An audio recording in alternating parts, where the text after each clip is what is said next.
That shift was in class, right? It's exactly 0.6 for each tool. So now we're going to go here to 21, and we're going to go minus 0.6, right enter. You should already have an idea in your mind's eye what this should say. If we're at negative 9.175, I should be at negative 9.775. And it is. We'll go to the next one. Minus 0.6. Should be minus 9.787. And it is. Let's go minus 0.6. Oops, not 66. And we should be at minus 9.497 when I get done. And we are. Okay?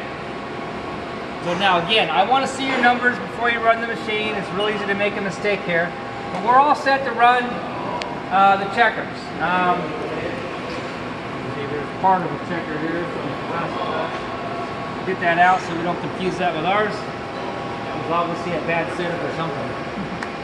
Alright, so now we're going to make the checkers. So, the program should be loaded in there. If you want to check it, I'm going to the edit mode. So, 8602, checkers, op1, 2 per bar. So we got the right program on there. If I want to use the optional stop command, I might want to on the first run here, because I want to make sure that I get the first checker out and I measure it. And I know that it is the first checker. That way, if I do have to make offsets, I can offset the correct checker. Okay.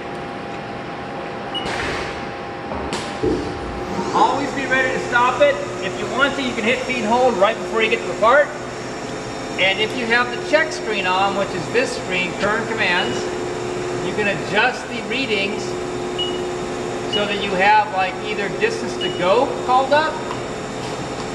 That way, after hitting feed hold, you can look in there and say, well, let's see here, we're going to Z.01, and I have about 1.5 inches to go. Does it make sense? Yes, it does. And the beauty about the Haas lathe is I can do this. Does it make sense? I can even open the door and look at it. I can even turn that coolant off and measure it if I really was concerned.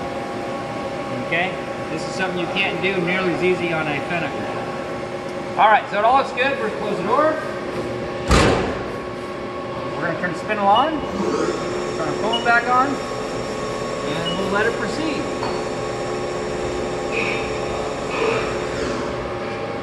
So on the Fenneker, you have to start from the beginning if you do that? Well, on some. They got lathes configured a little bit different in the industry. There are some Fenneker control lathes you can put it in single block, the eye, you can actually stop the spindle, and you can move starting in the eye and then go back to the block. Some that don't do that. How they configure the machine.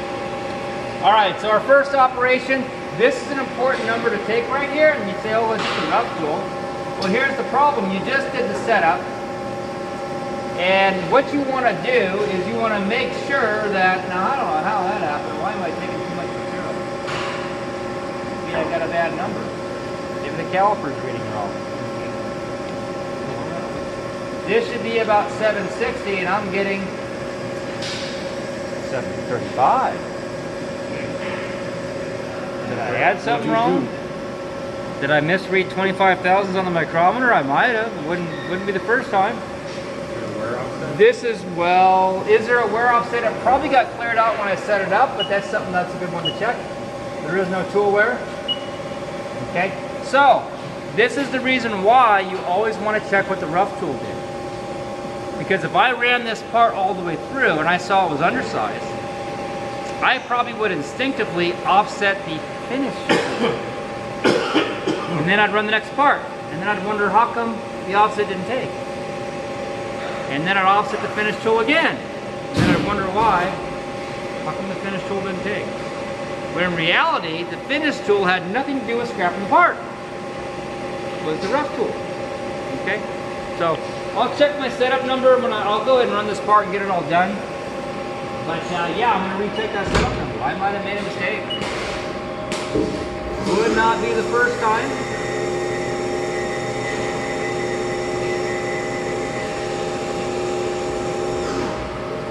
Now, if your part was cut oversized, okay, you could actually save your part before it was cut off. Okay, I know we're not oversized, so I'm going to go and finish it off.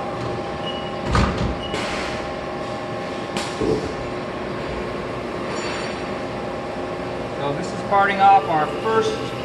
More than likely, the second part's going to be off too. So I'm guessing either, yeah, it might have been off on plug in a number.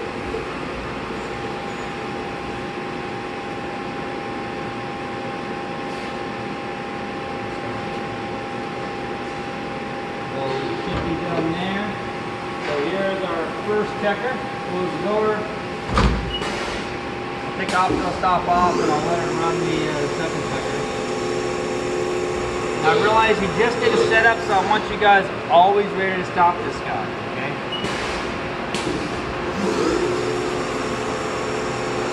Take optional stop off.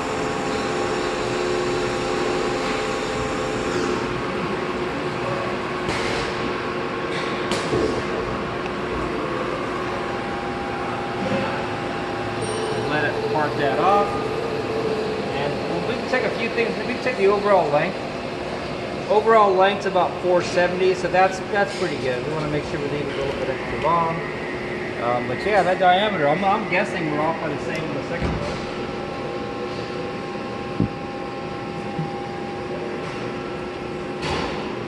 And I can tell right away that is from a rough tool. So if we wanted to check it.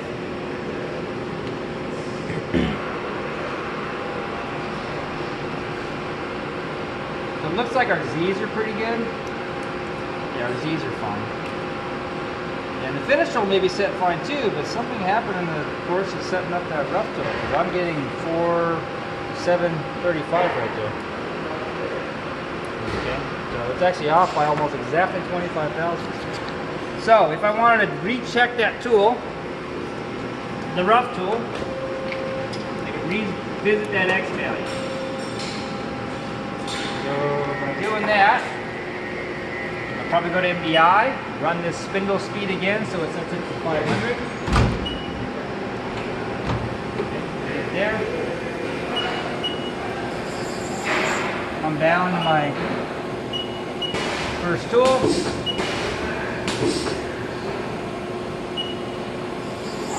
Come up to the part. X is the only one I know I have a problem with, so I'm going to slowly come down.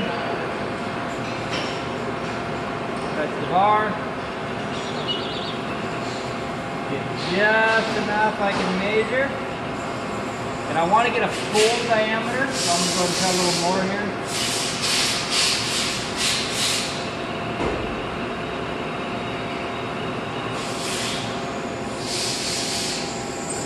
Go to my offset table, I'll go to X. And I'm going to go X diameter measure. Okay.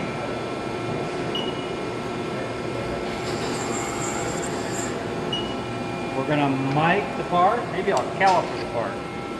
Then I'll mic it. So we should be getting a reading of about 990 thousandths, maybe a little bit under. Now we'll mic it and check it.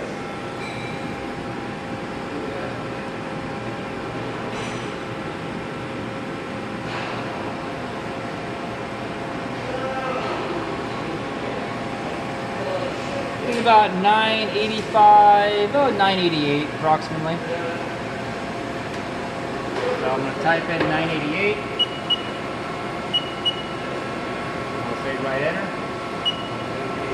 324, that's quite a bit difference from the first one, 349. If I change tool 1, I have to change tool 21.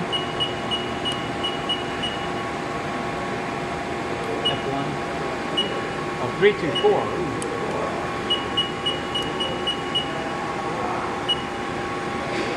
Okay. But more than likely that was it.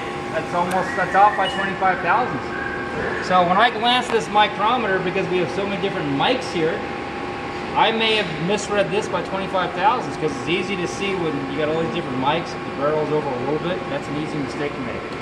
Sometimes it does pay to take just a quick second check with the caliper to make sure you're on the right side of the mic line. that probably should take care of that. Let's run it apart and see. Should be okay. We'll put the doors. Put a memory.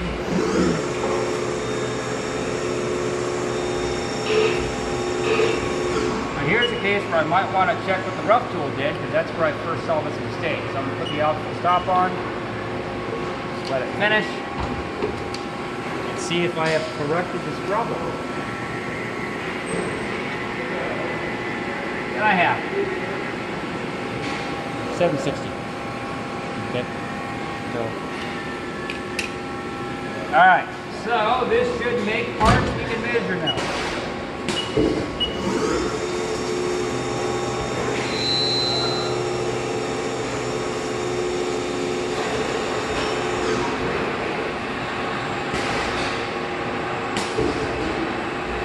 Car off tool. I'm going to turn the optical stop on now. That way I can pull the first part out.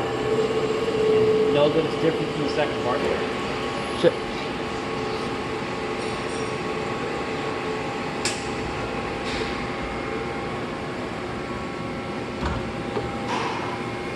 There it is. The optical stop off. Now we're going to see where we're at on the diameters.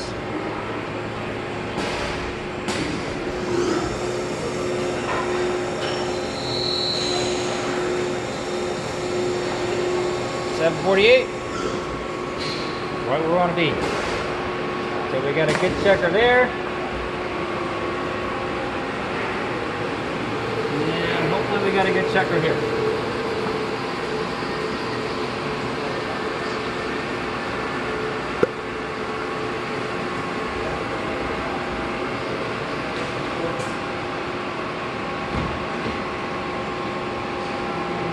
There's our finished part.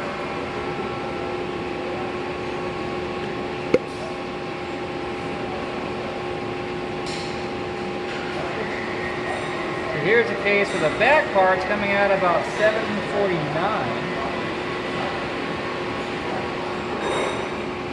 And the front part is coming out right on size. It's just the opposite, actually.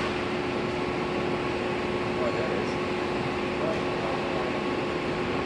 Usually the parts further out from the chuck, because of part deflection, they're bigger, and as you get closer to the chuck, the whole thing is more concentric, so it cuts more. It's like the exact opposite. It's got the same number in there, didn't it? It's 749. So if I wanted to make them the same, I'd offset the second offset in like minus 1,000. I want to check my number. Maybe I put in a bad number. 324. 324. So we're okay there. So if I want to make a wear offset, I would do it under the wear table. And I would do it under offset. Oh, because somebody this morning had a plus 1,000th offset. That's why. See, we didn't clear out the offsets. I mean, you asked about that earlier. But yes, you should always make sure your offsets are cleared out. Now it's cleared out. So that explains it. Doing what it was supposed to do. Okay. All right, so that's the Haas lathe setup. Any questions on that? So now we're going to do the same procedure on the fan control.